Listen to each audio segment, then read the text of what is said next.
With Smackdown Live now off the air, you know what that means. It is now time for the Cerebral Smack Talk. Hello, everybody, and welcome to another edition of the show. I am good old MF Michael Fletcher, along with the man who allegedly tells it like it is, the host of Ridiculously Raw, Anthony the Hitman Florio, and the beautiful and delightful, the gracious one, the Twisted Angel, Dee Woodson. So, what's up, everybody? Big night, SmackDown Live had a lot to basically encounter with Monday Night Raw, and we not had one but two big surprises that happened tonight. Two new debuts for Team Blue tonight. One was a gold standard. The other one made Anthony Florio absolutely just shake his head, and he's so angry right now. He is absolutely angry. He's beside himself. Dee Woodson got a good chuckle out of it, to say the very least. If you don't know what I'm talking about, go on to Facebook. You'll see it all. I absolutely went lit on it. But before we get into all that and the whole 9 yards, let's get into SmackDown Live for the fourth consecutive night and for the final time. They were at the Barclays Center in Brooklyn, New York, to complete the SummerSlam weekend.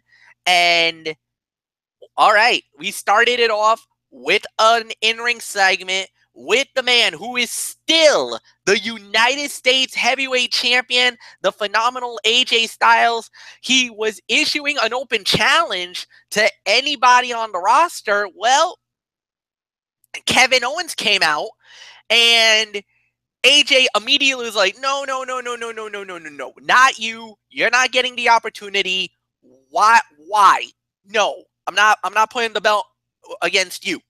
And Owens was complaining that, well, I got robbed. It was a Canadian screw job. It was one of the biggest travesties I've ever seen since Bret the Hitman Hart and Shawn Michaels' Survivor Series, the infamous Montreal screw job back in 1997. And it was because of a McMahon that a Canadian got screwed again. Well, they showed the replay. They showed what happened. And I had to justify with Shane McMahon. He saw the foot on the rope. He realized the mistake. He told Owens, no, no, no, no, that doesn't count. But Owens wanted to make a big stink about it. Shane McMahon came out, was like, all right, you're throwing my name around. First off, I did what I had to do. I did the right thing. I saw a mistake. I realized it. So, no, I'm not reversing course. This is not going to happen. No way, no how. You lose. And Owens is like, I want one more shot. I want to fight you, AJ Styles, here tonight. And this time, I'm going to pick my own referee. I get to choose whoever the hell I want. Shane's like, as long as AJ's cool with it, then I'll do it. AJ's like, fine, I'll give you one more shot. You can have your own referee, whatever. I don't give a damn. So Shane's like, all right, you got what you wanted. You got your own referee. Fine, fair, whatever. But I'm gonna make this decree. If you lose tonight in this very ring, you are never to get another opportunity at the United States Heavyweight Championship as long as AJ Styles is the United States Champion. Now, we've seen this happen with different wrestlers at different times. I don't ever remember a decree like this for the United States title. Never. Anthony, you can clarify that if you want to in a minute, but this was a good, strong start to SmackDown Live. I mean, I was into it. I was very intrigued, very enthralled. I like what I saw, and there's nothing more to say. Anthony Florio, front and center, my friend. Come on in. Give me your thoughts on the opening segment of SmackDown Live tonight. I thought this was excellent. Kudrakan, what's happening, my friends? Anthony Floyd here with you for another edition of the Cerebral Smack Talk. And what I'll tell you, MF, segment of the night, no doubt about it. I mean, we didn't really have too many in-ring segments here. I mean, it was a wrestling-heavy show, but if we're going to have one in-ring segment, this was the way to go. But I am going to be a little nitpicky here. SummerSlam should have been the end of the line for AJ and Owens. An exciting new challenger for perhaps a U.S. Open challenge would have been a nice open to the show. It's taxing everyone's patience, and hopefully tonight is the end of the road. Knock on wood. But other than that little nitpick there, the segment was fine. It was great. I mean, everybody was fine as always, but one of the real problems that WWE has nowadays is being too repetitive. And, we keep getting the same thing over and over and over and over again. That's one of the reasons why the ratings have been, god awful. And I'm not allegedly telling it like it is. I am telling it like it is right here and now. And that's just a little something for me. But don't get me wrong. I love the segment. The segment was great. It was very well done. But it's time to move on. And after what we saw tonight, I doubt it's going to be time to move on. This thing could drag on and on and on and on and on. Praying to God that's not the case. With AJ as the champion, this would have been a perfect time to bring back the U.S. Open champion. I know they had to address the controversy from SummerSlam and the whole 9 yards, but this would have been a perfect opportunity to start a U.S. Open challenge and have perhaps one of those surprises be the first in line in that. So that's what I would have done.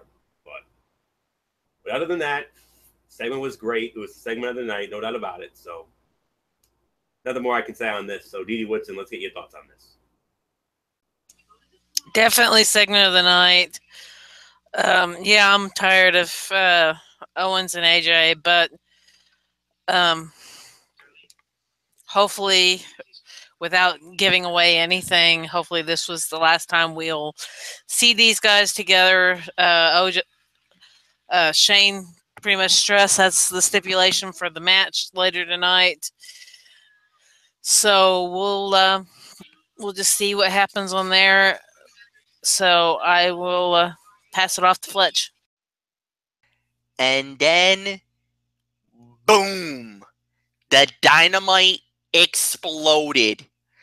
First thing we got was the first fight of the night, and it started out with Aiden English singing like Luciano Pavarotti or Andrea Bocelli, one of these great singers. I know Florio was eating it up. But then the lights went out. And a familiar piano tone hit the PA system. Crowd went nuts. Next thing we know, glorious. Oh, I will give it till I'm victorious. Until the end. The glorious Bobby Roode made his debut on Smackdown Live. Yes, a million times yes. There's the bomb that's gonna blow up Monday Night Raw. We got him, boys. The hottest free agent on the NXT market, and we got him. So long, goodbye, too bad, so sad. Anthony Florio, I know you're the Raw guy. This must have burned you up seeing the Glorious One on SmackDown Live. In the immortal words of Jesse the Body Ventura, this is an atrocity. He should have been on Monday Night Raw. I even predicted he would be on Monday Night Raw. But you put him on SmackDown Live. The rich keep getting richer, I suppose. And that's exactly what happens here. Oh, man alive. Yes, I commented. I responded to your little comment, MF. And I said, should have been on Raw. Ugh. And Dee Woodson got a nice little laugh out of that. I'm glad you did. I ain't laughing. He should have been on Raw, hands down. I mean, but then again, would he have been lost in the shuffle on Raw? There's a good chance he probably would have. But with his star power, he definitely could have made the Raw roster a lot better. But I'll give SmackDown Live credit. I mean, they swooped in and they got their man. They got the glorious one. And think about this. Bobby Roode on the same roster as AJ Styles and Shinsuke Nakamura. Wow. That's awesome. I'm hopeful that we can get a Roode and Styles program in the future. That's all I can say. Title or not. But nonetheless, I'll give you my professional thoughts about this. A nice get for SmackDown and Roode. He's undoubtedly won over the crowds with his gimmick. And hopefully that will translate into some narrative momentum for him and the show in general. Because it has been sorely lacking creatively in recent months. But the match itself, I'm going to give it about a solid 2 to 2.25 stars because, hey, English actually looked pretty good in there. I mean, the outcome was never in doubt. We knew Roode was going to win the match, but Aiden English got in a lot more offense than I initially thought he would. And I'll give him credit for that. They could have had Roode completely bury him. But no, they actually made Aiden English look halfway decent. And MF's, you got one of the two singers right. Luciano Pavarotti. You could throw Bocelli in there too. But don't forget about Robert Goulet because he's the one. He reminds me a lot more of like Robert, as the late great Robert Goulet. God rest his soul. And that's another Jesse Ventura addict. He would always compare Robert Goulet to certain singers that he heard. So that's just my personal opinion. So 2 to 2.25 stars. Good, nice get, SmackDown Live. Nice get, but in all honesty, he should have been on Raw. What an atrocity. Edie Woodson, let's get your thoughts on this. Yeah, he would have been lost in the shuffle on Raw. So, yeah, SmackDown needed the talent. SmackDown got the talent. And if it makes the Raw guy jealous, well, so be it, because nothing we can do about it. All we can do is accept what we got, and SmackDown knocked it out of the park, getting Bobby Roode to come out and join the SmackDown team. And thank God he cut off Aiden English. I don't know who's worse in my book, English or Elias, but I think it's English. But man, I really enjoyed this match. Awesome match. I'm going to give it probably about 3 stars. So not much more I have to say about it. Fletch, it's yours. Yeah, this was about 2.25 stars. I'll give that.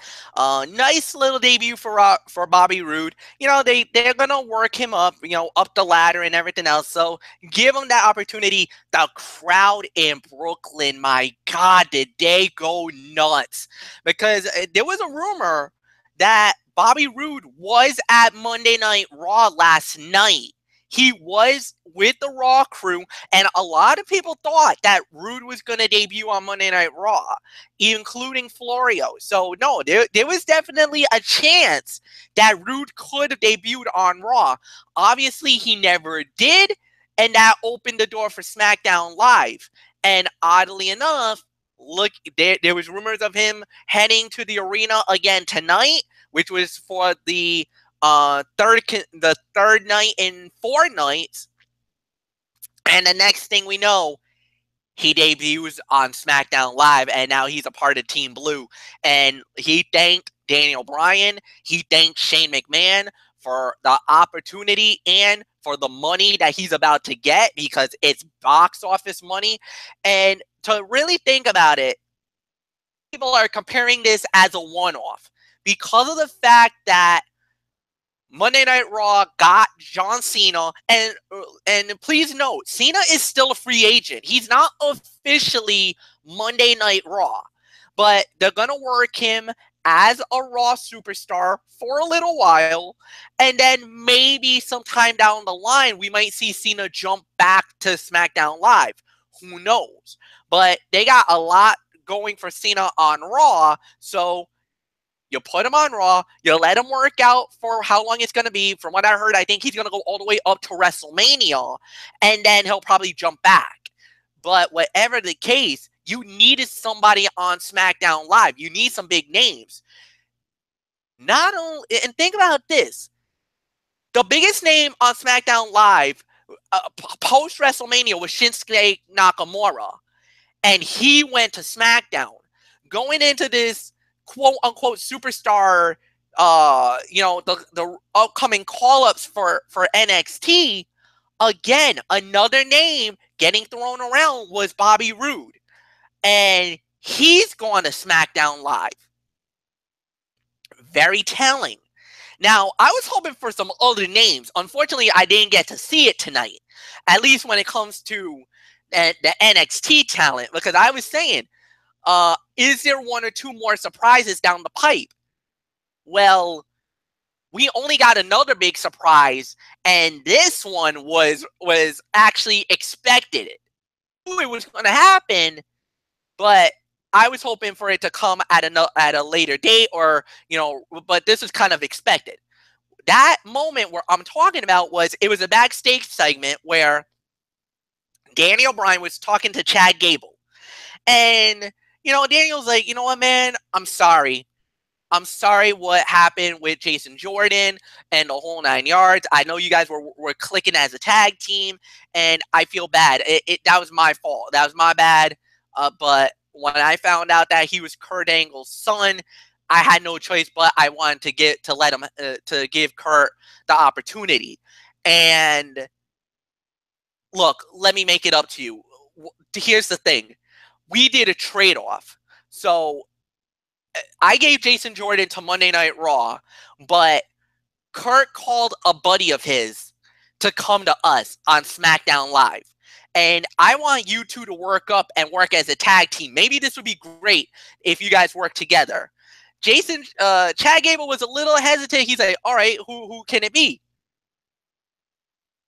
Who it was none other than the gold standard of WWE, former Intercontinental Champion and former WWE Tag Team Champion, part of the World Greatest Tag Team with Charlie Haas. It was Sheldon Benjamin, man. I couldn't believe it. The crowd went ballistic. I was, at that point, Tigger. I was jumping up and down like a Tigger. I was freaking out, even though I knew this happened because the dirt sheets and the whole 9 yards, they were saying that, yeah, he signed, he's on his way to WWE. I did not expect him to come tonight of all nights. I did not expect him to show up. He showed up. He looks good too, man. He looks really good. He shaved he's bald headed now. Back in the day, he used to have like a little bit of the blonde hair, the blondish hair. But no, he's completely bald now. He looks pretty good. He looks ready to go. So Chad Gable's freaking out. He's like, "Oh man, I'm a big fan of you, man. I'm from the same university," and Sheldon's like, "Nah, man, I'm a big fan of you, man. I got nothing but, I've seen what you've been doing lately. I'm really impressed." And Daniel's like, "Yo, you know what? I got an idea. Why don't you guys team up next week, SmackDown Live? Let's let you two work together as a team, and let's see how it works out." Sheldon was a little bit like, I don't know, do I really want to do it right now? Gable is all in. He's ready to go. He's excited. So next week, it's going to be Chad Gable and Sheldon Benjamin as a tag team. Dee Woodson, why don't you just give me a quick little, what did you think? Sheldon Benjamin on SmackDown Live now. Yeah, I was kind of surprised to see him walk on there tonight, but at the same time, I was telling Kevin that that Fletch would be going ballistic having both these guys on here, and from what I'm hearing, Bouncing Like a Tigger is definitely going ballistic. I still want to see that one of these days, but yeah, I think it's a good. I think it's good for SmackDown. Maybe this will help shake up the tag team picture a little bit more and everything. So totally awesome. Two big additions onto SmackDown. So Flo, it's yours. Yeah. As angry as I am about SmackDown Live getting Bobby Roode, I don't have a problem with them getting Shelton Benjamin because it was long rumored that he was going to SmackDown Live anyway. So I'm not gonna go crazy and ballistic over that. But Shelton Benjamin is 42 years old. I didn't even know he was that old. I thought he was like still. I thought maybe late 30s at young, but 42. And Chad Gable's only 31. So that's going to be very interesting to see how that dynamic goes. And if I'm going to be really honest here, I was kind of hoping Gable would take on the singles division. But we'll see what they have cooking between him and Benjamin. And if they turn Shelton on him, which I think they will do eventually, I think it would make for an excellent feud. Because if you put these two in singles matches against each other, that could be a lot of fun because of the body of work of both of these guys. So I'll give it a chance for now. But I was kind of hoping that Gable would get a singles push, like they're kind of somewhat doing with Jason Jordan on Monday Night Raw. So no worries here. So I'm cool with it. I'll give it a chance, but let's see how it goes first, and then we'll take it from there. So let's move on, MF. All right, so we're going to move on to the next thing that we had, which was a tag team fight, which was the Hype Bros versus the Usos. The Usos wins the match at 4 minutes and 30 seconds. All right, I'm going to say it like this. I'm not going to call it a great fight. I could give this maybe 1.25, 1.5 stars. I'll be generous with that. But I did like the promo that they did after the fight, which was the Usos basically saying, well, now that we're through with the New Day, now we're going to focus on, we got the division on lockdown. The SmackDown division is on lockdown. And anybody who thinks that you guys are going to, be the better team, then step on up, get ready to fight, because you're all going to fall and be thrown into the Uso penitentiary. Well, this is the moment where I was a little disappointed because there was a rumor going around that the Authors of Pain was possibly going to get called up. This would have been the perfect moment to have these boys unleashed on SmackDown Live. If that would have happened, it's a game changer in the SmackDown tag team division. But now you got to think about all the other tag teams. Of course, you got Breezango coming back in about a week because they're going to come back in about a week. Now you got a new tag team in Benjamin and Chad Gable. So I don't know. Maybe you do that. Maybe you pull one of these two and let the Usos go with them for a little bit. But the Authors of Pain would have been a perfect tag team to bring in, even though they're a monster heel tag team. So it probably would not have worked, storyline wise. But just to get the pop from the crowd to see them show up would have been absolutely phenomenal. It would have been crazy to say the very least. So I'm going to give, like I said, maybe 1.25 stars. Nothing more to say. Now we got to focus on the next thing, which is what's going to be next in the tag team division. I guess we'll have to wait and find out. Anthony Floyo, it's all yours. I'm going to be a little more generous and give this about 1.5 to 2 stars, MF. I mean, I thought this was an energetic tag match that felt fresh after watching the Usos and New Day for a few months. the Hype Bros aren't lighting the world on fire with their characters, but they are competent in the ring, and they made the Usos look like killers here. I'm hopeful the returning Breezango, or maybe the newly formed team of Chad Gable and Shelton Benjamin, can provide a good feud for the Usos, because the division just ran through its best feud on paper. And like I said, if you missed that tag team title match the other night, whoa, that was insane. You got to check it out.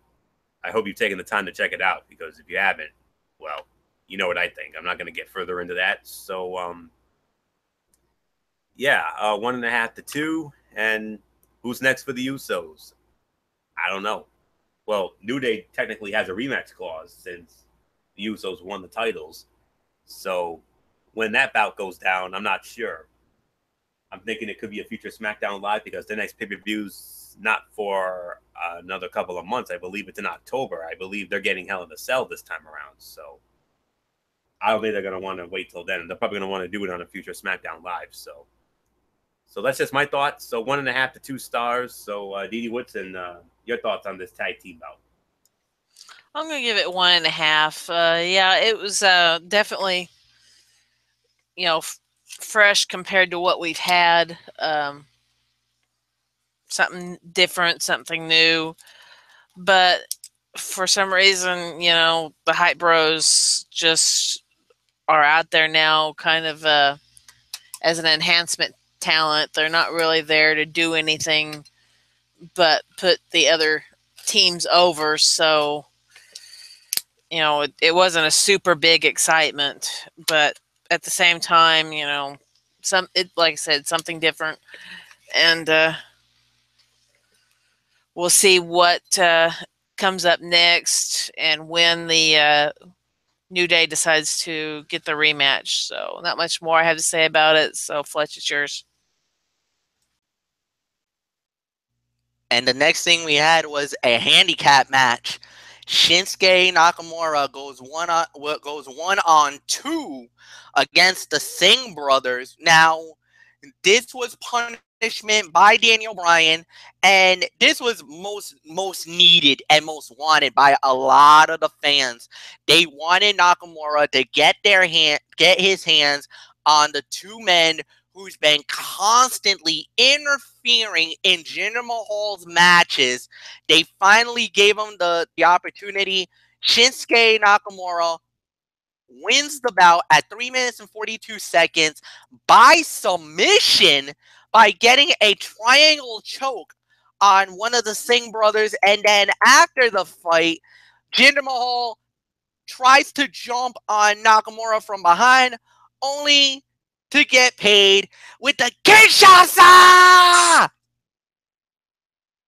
All right. Okay, who leads off here? I believe it's Anthony? I do. All right, go ahead, my friend. It's yours.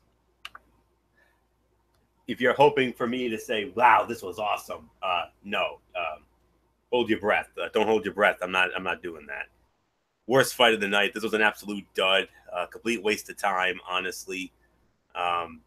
Mahal and Nakamura has now been reduced to Nakamura versus screwy finishes.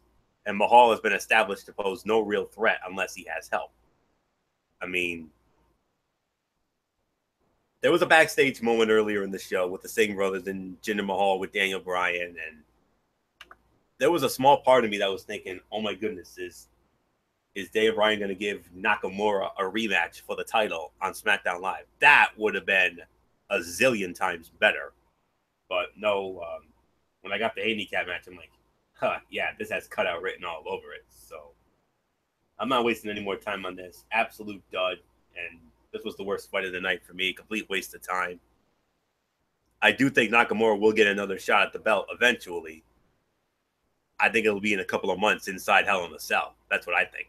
So let's see what Didi Woodson has to say about this. What was your rating? I gave it a dud. Complete waste of time.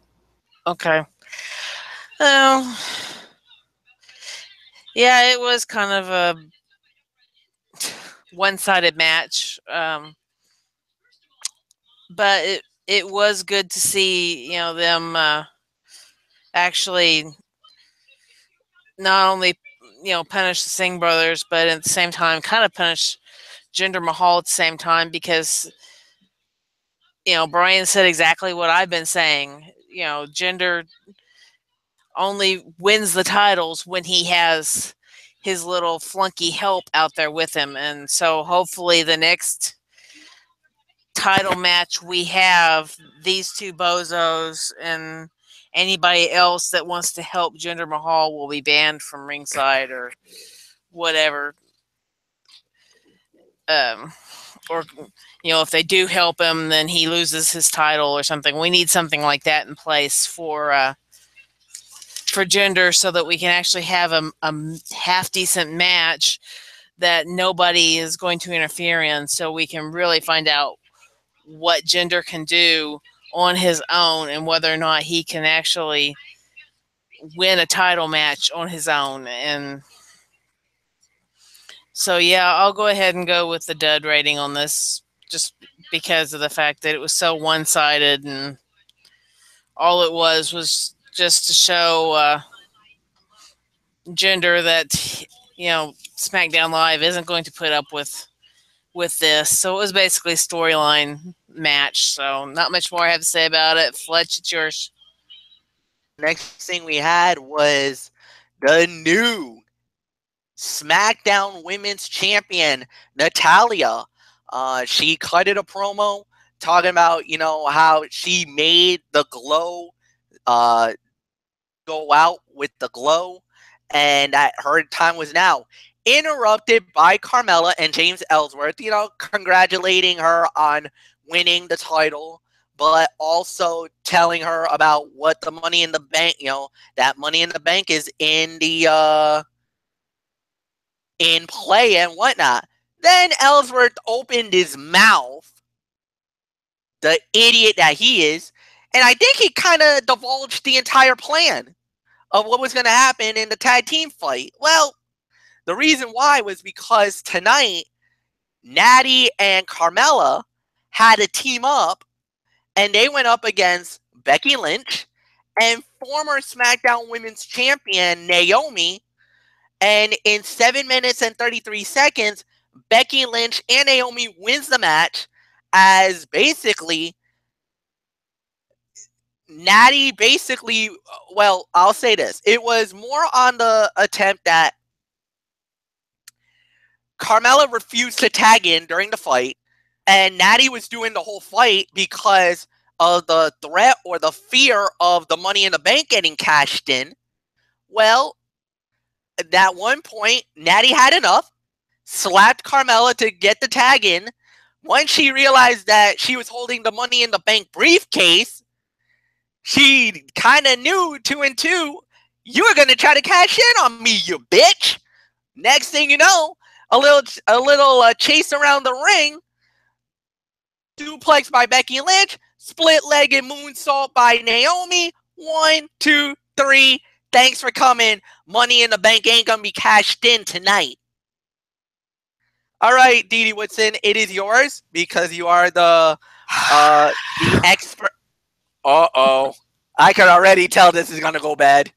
All right, go ahead, my dear. What do you got in mind? Oh, Lord. In my opinion, this was a joke match. I did not like it. I mean, you have Natalya and Carmella, who we already knew was not going to be a cohesive unit. You have Ellsworth, the little weasel out there, who don't know how to keep his mouth shut, don't know how to do anything but be a pain in the rear end.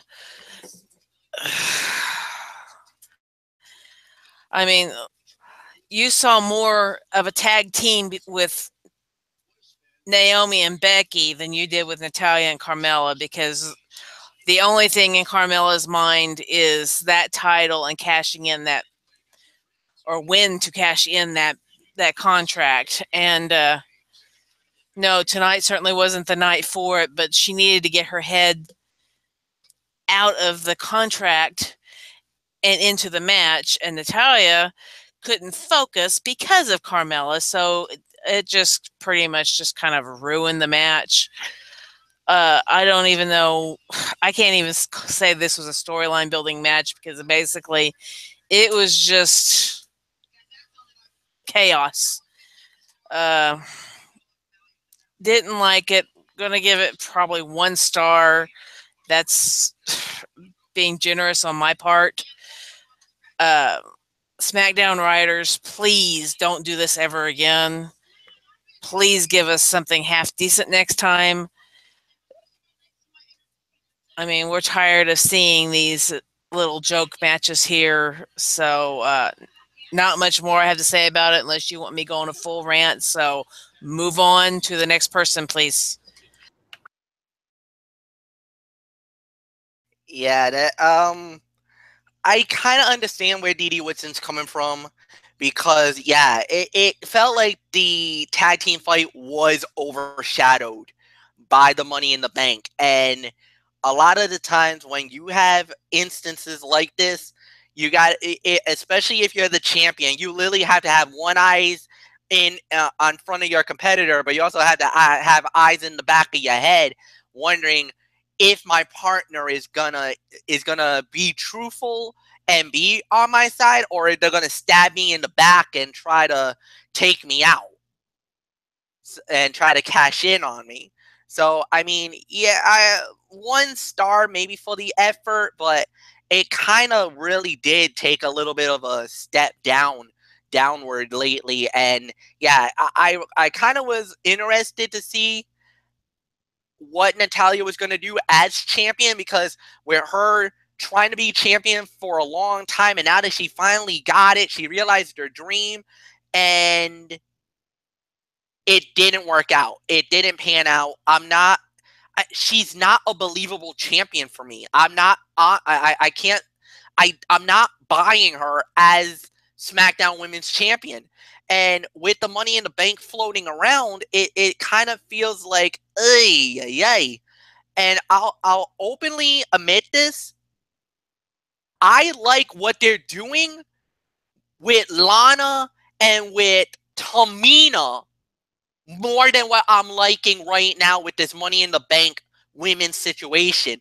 I think what they're doing with Lana and with Tamina is almost like Lana with Rusev. She's got her as that killing machine, getting ready to unleash hell on the SmackDown Women's division. And I think attitude, this might actually work. And I wish WWE would just throw me a bone here. And I heard rumors about 2 beautiful women coming from NXT to join SmackDown Live. I wish they pulled the trigger tonight. This would have been the perfect moment. Me and Florio would have been going ballistic. We probably would have been losing our minds. I know he would be saying yes, yes 1,000 times yes. He knows who the hell I'm talking about. Oh no, I don't know. Sometimes, a lot of times, SmackDown Live, you do so many good things, and then there's always that one little area where you gotta focus on. Tonight, you guys gotta focus on the women's division. The women's division needs a little bit of a reboot. They need a little bit of some help. Hopefully, you guys can turn that around and get that back on track. You guys can do it. I know you can do it. We've seen you pull it off. You guys you got to bring something to the table on SmackDown Live's end so that could help us out. Because trust me, if you want to become the A show, and there is opportunities for us to strike, you got to make it absolutely whole. We don't have to worry about a 3-hour show. Try to work it in, because we got a 2-hour format, and a lot of the times we can pull it off. We've done great for SmackDown Live tonight. We got to work on the women's division. It needs work. Nothing more to say. Anthony Florio, go ahead. It's yours. And you wonder why the Raw Women's Division is better. Now, I don't think you have to wonder anymore. I mean, but I will say this, though.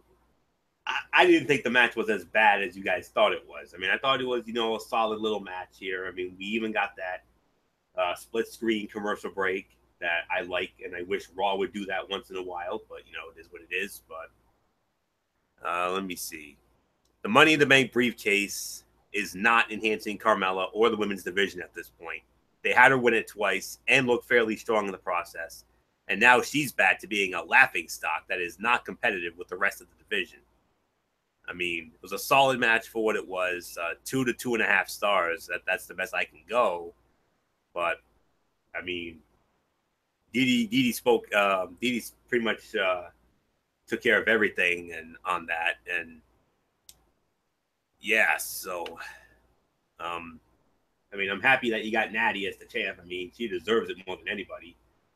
And hopefully they let her hold it for a little bit. Hopefully they don't make her a joke champion. So we'll see what happens. And well, the SmackDown Women's Division, at least for this night, made the Raw Women's Division look a little more competent tonight. So good for you guys. So let's move on.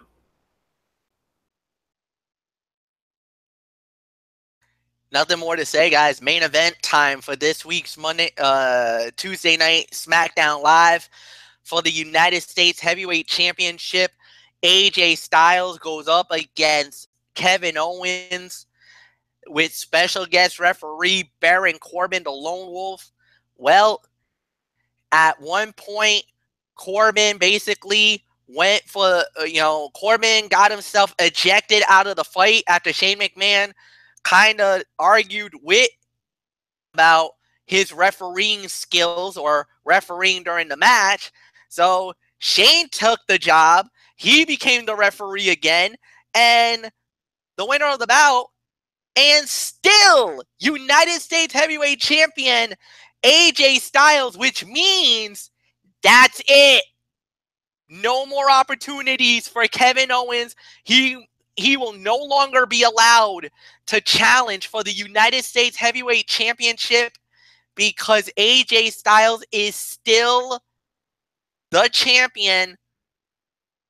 I guess I get to lead off? Yeah, I lead off. Main event of the evening. Fight of the night.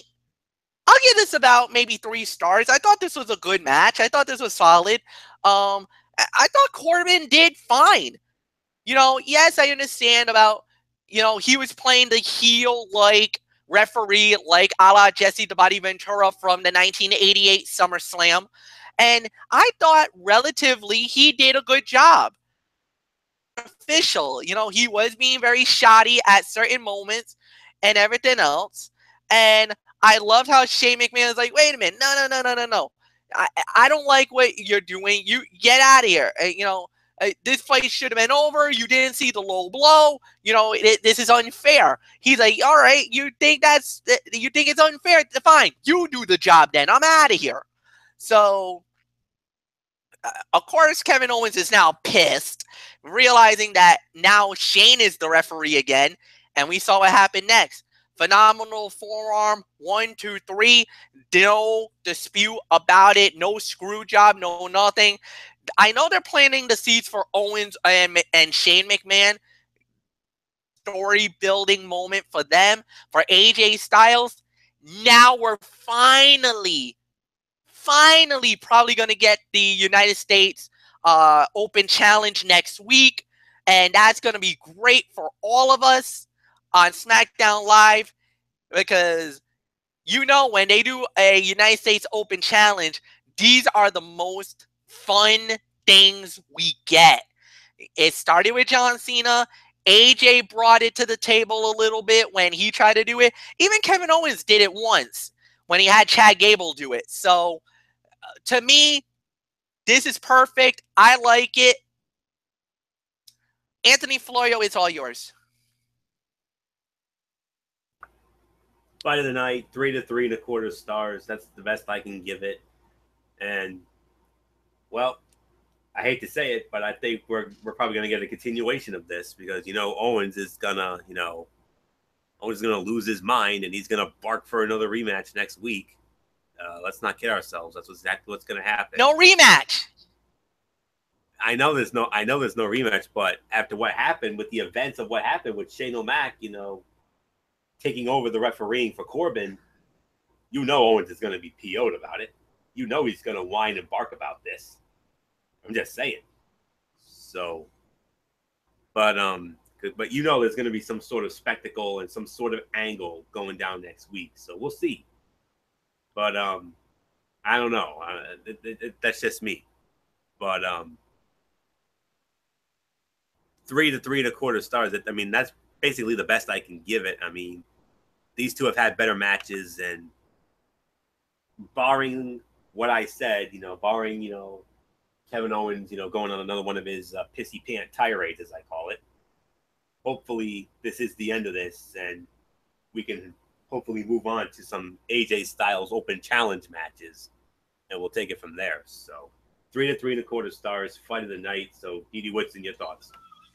I'll give it a 3 stars. Let Bozo there whine, gripe, and complain, but stipulation is stipulation. Shane McMahon still boss. No rematch. We end this here, and let's move on to something a little bit more interesting than watching these two beat the crap out of each other night after night after night after night, and stop giving in to the Canadian that likes to whine, gripe, and complain here. Taking some words from JBL. Wham, wham, wham, call the ambulance. Get Kevin Owens out of this now, and let's start the new equation. If you want to put Corbin in there fighting AJ, go for it. I don't care. Get Kevin Owens out of this picture, and let's move on to something more entertaining and the next chapter. I think this storyline feud has gone far enough. So, nothing else for me to say. Let's move on. There's nothing more. Let's go into the overall review.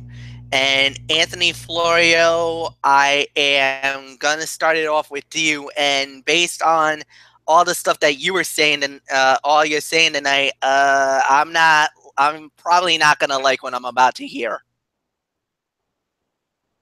I'm going to go there, MF. I'm sorry. I have to go there.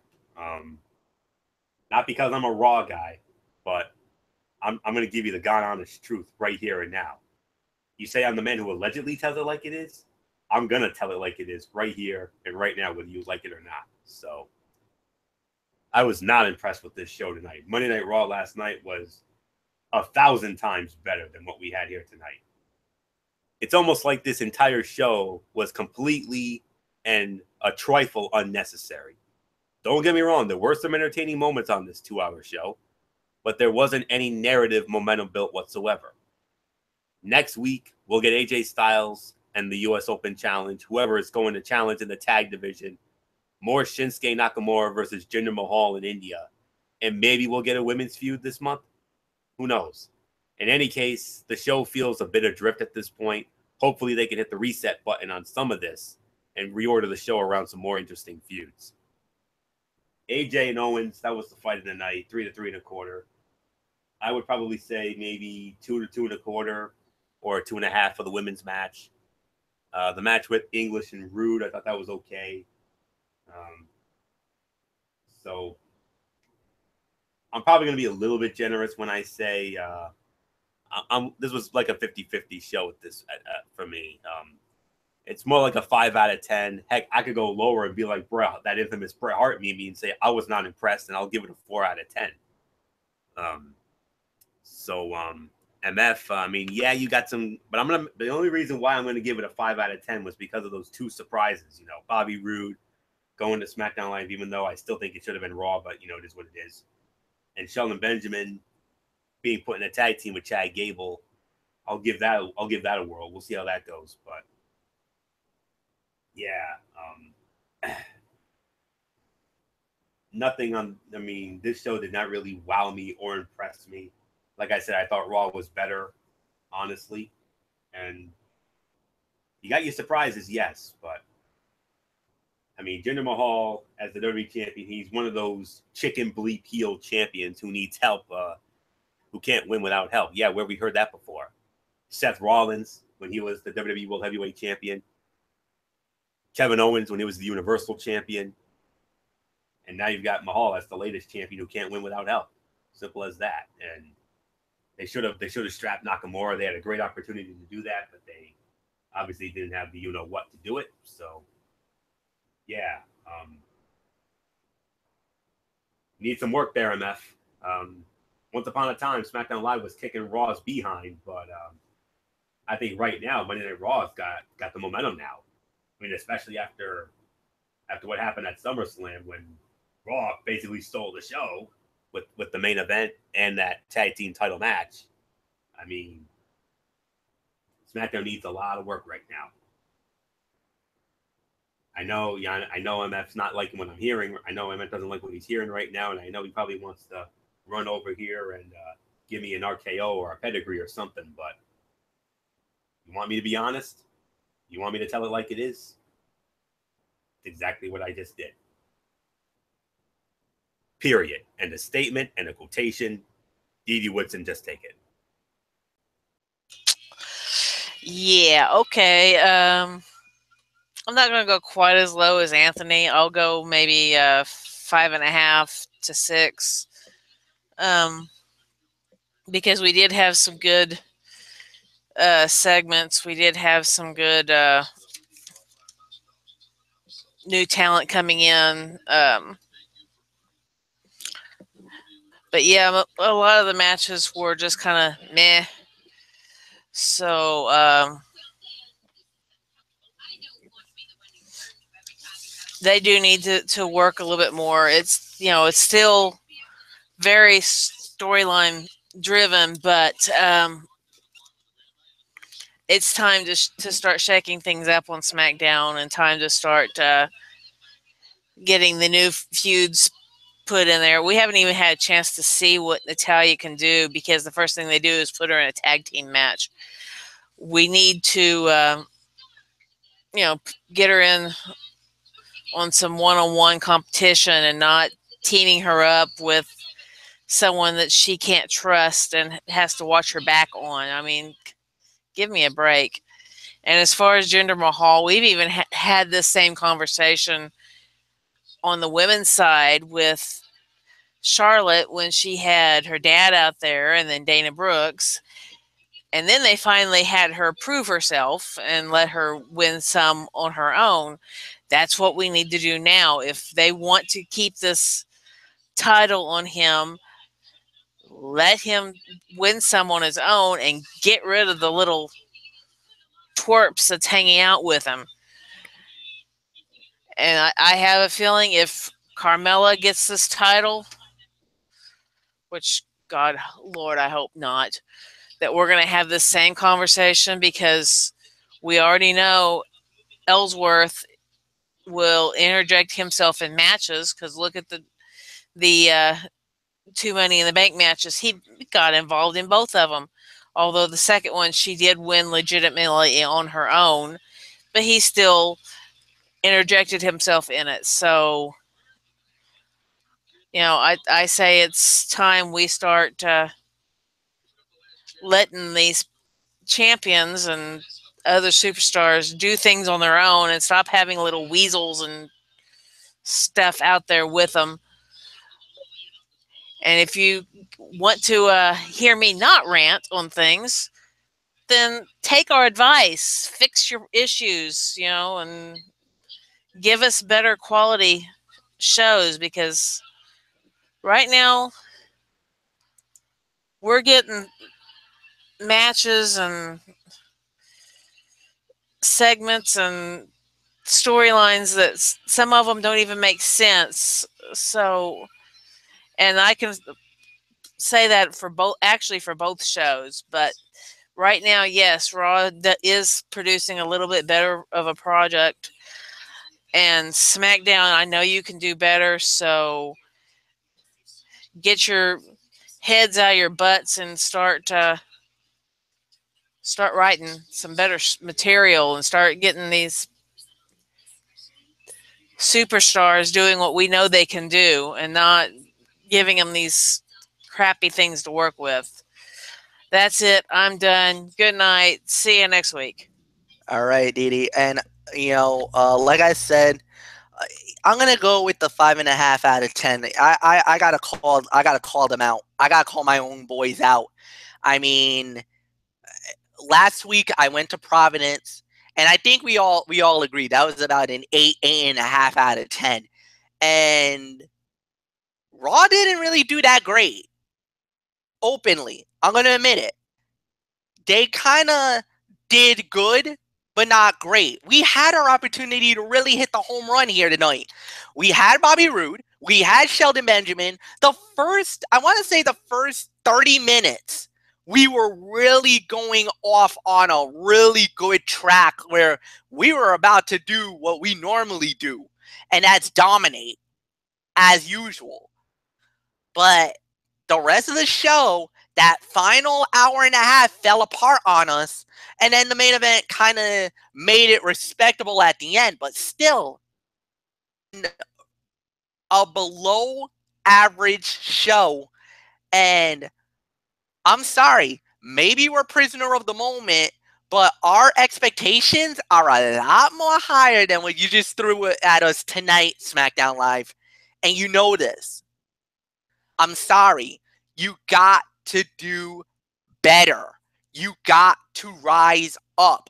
You got to show why we are, that innovative program of the land of opportunity. And okay, maybe we took a hit with John Cena departing, going to Monday Night Raw. Maybe that was one factor.